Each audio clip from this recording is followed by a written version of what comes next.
Assalamualaikum, salam sejahtera, bersama saya Ibi Alpi di Warta Berita Petang ini pada 12 Ogos 2022 di Sabah Hits Online TV. Ikuti antara paparan berita petang ini. 1000 permohonan kalian baru menyertai sta di papar. Christina dilantik penasihat kehormat sepanjang hayat. Suspek penagih dada mencuri kereta berjaya ditahan.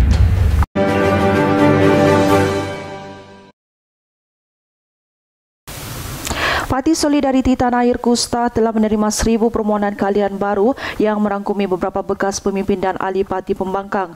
Presiden STA Datuk Seri Panglima Dr. Jeffrey Gitingan dan pengurusi penganjur Datuk Claudius Roman hadir untuk menerima borang permohonan mereka dalam satu majlis yang diadakan di sini pada kemarin. Katanya mereka juga melancarkan jentera pilihan raya mereka di papar dan mereka optimis dengan peningkatan jumlah kalian parti, mereka akan mendapat membantu parti memenangi kerusi parlimen di papar walau siapapun calonnya. Tamanya mengulas isu peruntukan kerusi pada pilihan raya umum akan datang, Jeffrey mengulangi pendirian parti bahawa sebagai sebuah parti politik ia akan menyasarkan semua kerusi yang ada, oleh itu wajarlah kita membahagikan kerusi secara adil sesama kita. Berdasarkan kekuatan masing-masing, pada masa sama beliau berkata pemimpin parti itu sedang memerhatikan keadaan di Tanah Melayu. Menjawab isu ketua bahagian STA keluar parti, beliau berkata beberapa bekas ketua bahagian yang kini keluar kerana mahu bertanding sebagai calon parti baru mereka. Ahli Parlimen Tawau Datuk Christina Liu dilantik sebagai penasihat kehormat sepanjang hayat Persatuan Warga Tua Tawau Sabah. Beliau menerima sijil pelantikan berkenan daripada pengurusi Christopher Chung ketika kunjungan beliau ke persatuan itu di Taman Guan Sun, Jalan Tanjung Batu, Seri Tanjung pada kemarin.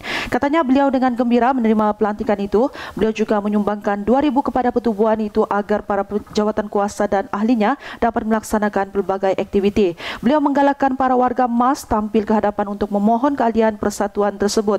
Dalam pada itu, Christopher berkata persatuan berkenaan didaftarkan pada 21 November 2020 dan mempunyai 250 ahli yang terdiri daripada pesara kaki tangan awam, guru-guru dan ahli-ahli perniagaan. Kolaborasi Politeknik Kota Kinabalu bersama 21 rakan industri membantu memastikan silibus lain kurikulum ditawarkan di PKK kekal relevan serta selari dengan perubahan teknologi semasa. Pengarah PKK Dula Muluk berkata kolaborasi dilakukan melalui majlis menandatangani Certificate of Collaboration bersama 19 rakan industri dalam negara dan 2 rakan industri daripada luar negara melalui Agreed Minutes of Meeting daripada pelbagai sektor antaranya kejuruteraan, keusahawanan serta pelancongan dan hospitality. Kolaborasi ini merangkumi perkongsian kepakaran dan pelbagai usaha sama untuk kebaikan serta kemajuan kedua-dua pihak. Jalinan kolaborasi strategik ini turut membuka peluang kepada pelajar untuk membuat latihan industri dan projek tahunan akhir di industri berkenaan. Pada masa yang sama, ia membuka peluang untuk syarikat memilih graduan yang berpotensi untuk terus diserap perkhidmatan dengan agensi masing-masing. Hai, sempena pembukaan Uptown Memorial Land Tanjung Aru yang akan datang, berbagai jualan bakal diadakan bagi menarik pengunjung yang berkunjung dan menghidupkan semula pekan Tanjung Aru.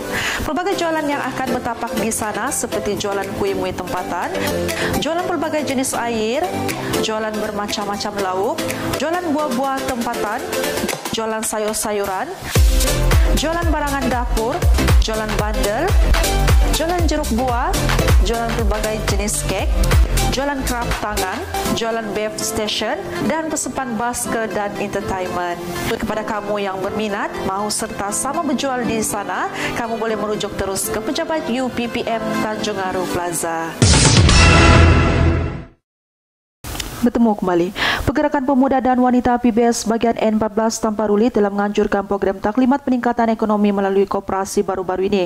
Ketua Pergerakan Wanita PBS bahagian Tamparuli yang juga Ketua Esko Wanita PBS Pusat, Datin Maliana Unggau berkata, program seumpama itu sangat baik untuk memberi ilmu pengetahuan kepada golongan muda terutamanya ahli PBS yang berminat. Seramai 20 ahli Parti Bersatu Sabah menyertai program tersebut. Program bertujuan memberi pendedahan kepada pemimpin parti dari akar umbi dan bahagian dalam bidang ilmu koperasi. Sementara itu, Ketua Pergerakan Pemuda PBS bahagian Diskamwandi Yabin berkata, beliau akan mengadakan satu perbincangan khas dalam kalangan EJK Pemuda bahagian untuk mengenal pasti jenis perniagaan berpotensi untuk diketengahkan koperasi kelak.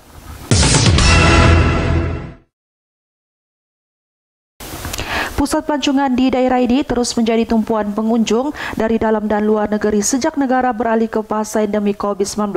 Rata-rata pengunjung yang datang ke daerah ini berpuas hati dan teruja untuk menikmati percutian yang menjanjikan pemandangan berbeza dari tempat percutian lain di negara ini. Bagi pengunjung dari negeri Pahang, Ansarida Abdul Rashid berkata, pemakaian pelitup muka dan penjarakan fizikal perlu diamalkan semasa pergi melancong. Pematuhan prosedur operasi standard SOP perlu terus dilaksanakan kerana wabak masih wujud dalam kehidupan kita. Katanya pematuhan SOP tidak boleh dipandang remeh bagi mengelak penularan jangkitan wabak COVID-19 ketika berada di kawasan orang ramai. Beliau yang mengetuai rombongan itu berkata, lokasi percutian di sekitar Ranau, Kundasang, Tamparuli dan Kota Kinabalu sangat berbeza dengan tempat pelancong yang ada di Semenanjung. Mereka sangat teruja melawat daerah tersebut dan banyak tempat-tempat menarik yang dapat memberikan pengalaman menyeronokkan.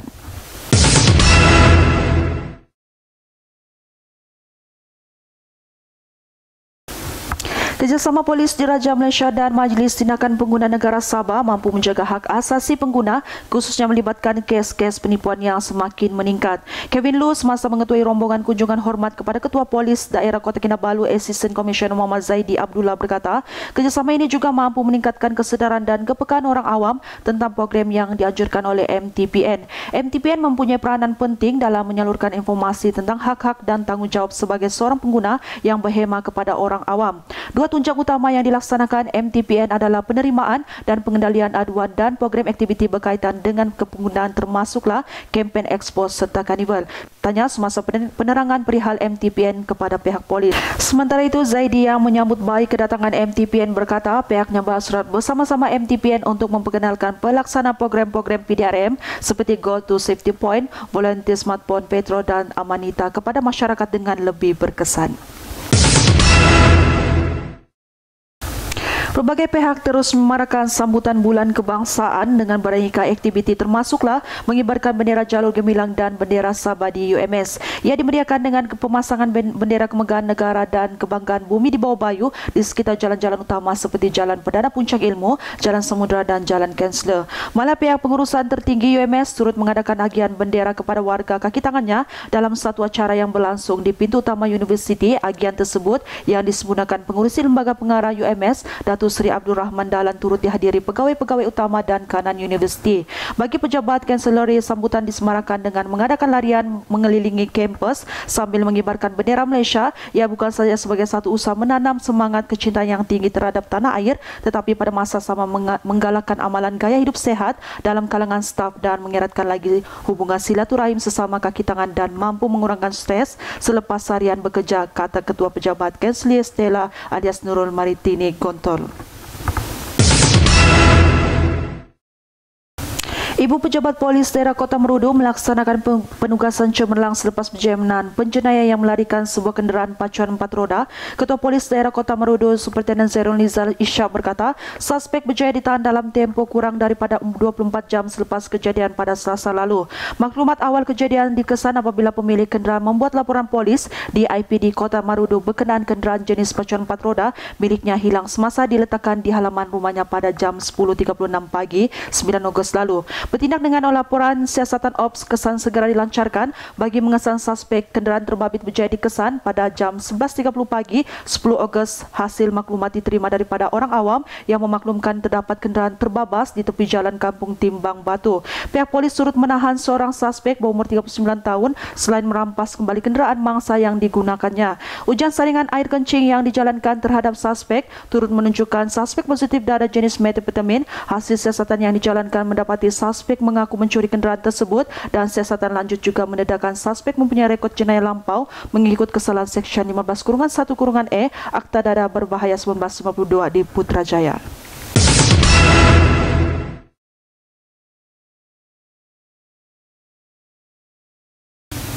Seorang lelaki mengalami cedera parah selepas lori yang dipandunya merempus sebuah lagi lori di Kampung Segaliut di sini pada semalam. Ketua Balai Bomba dan Penyelamat Kinabatangan Nurul Azlan Shah Jamaluddin berkata pihaknya menerima panggilan kecemasan berhubung kejadian itu pada jam 7.09 malam. Seramai 5 anggota dan pegawai bersama sebuah jentera dikerahkan ke lokasi kejadian bagi operasi menyelamat. Sebaik tiba, pasukan bomba mendapati lori mangsa yang membawa muatan kelapa sawit telah melanggar belakang sebuah lagi lori tanpa muatan. Pemandu tersepit di dalam lorinya dan operasi menyelamat amat terus dilakukan sebelum mangsa yang mengalami kecederaan parah itu berjaya dikeluarkan. Menurutnya, pemandu lori tanpa muatan itu pula tidak mengalami sebarang kecederaan, hanya melibatkan kerosakan pada kenderaan saja. Mangsa yang cedera terus dibawa ke hospital menggunakan ambulans bagi mendapatkan rawatan lanjut. Kita kembali selepas ini. Hai, sempena pembukaan Uptown Memory Land Tanjung Aru yang akan datang, berbagai jualan bakal diadakan bagi menarik pengunjung yang berkunjung dan menghidupkan semula pekan Tanjung Aru.